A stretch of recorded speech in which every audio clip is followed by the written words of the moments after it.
The quiet yes, the quiet no. Listening for what your heart is asking today. Hello, fellow Griever, and welcome to December 9th.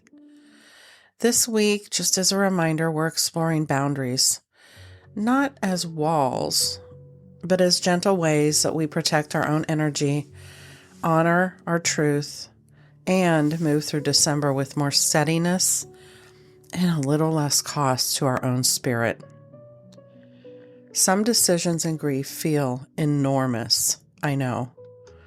Whether to go to an event, whether to decorate, whether to keep certain traditions, or even whether to start new ones. But most decisions, especially in December, are actually much smaller and much quieter.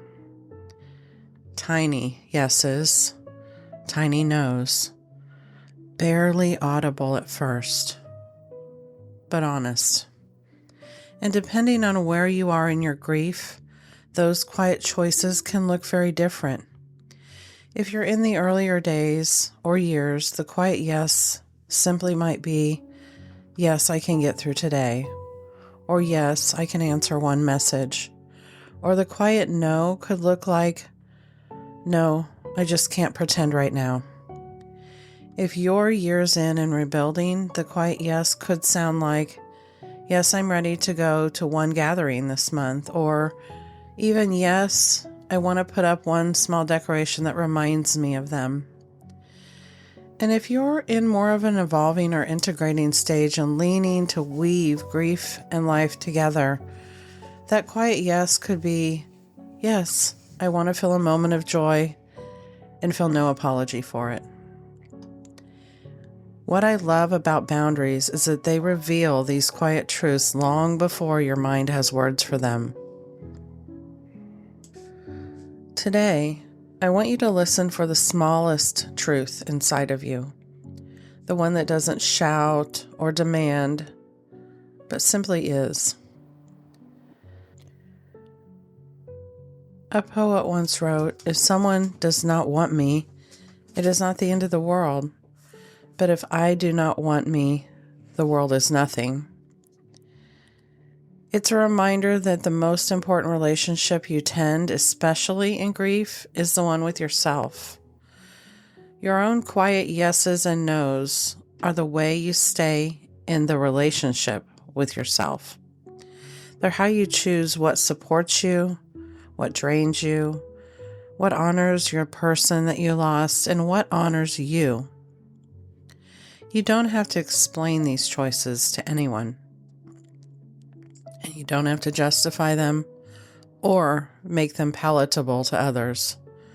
You just have to notice them and let them matter. Maybe today your quiet no is to the noise, or to the pressure, or even a tradition that feels just a little too heavy. And maybe your quiet yes is to light a candle or take a walk, or sit in silence with a cup of coffee, or share a memory that feels warm rather than wounding.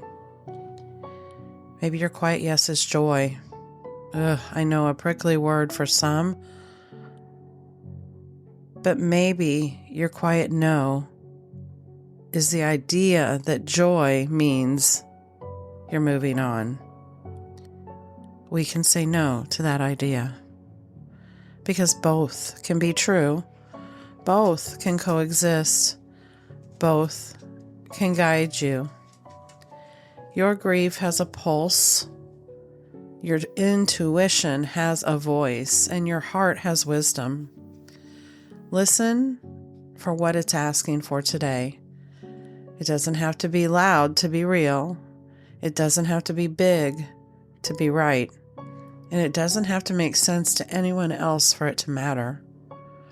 Your quiet yes, your quiet no, they're both acts of self-care, they're both acts of truth, and they're both acts of love.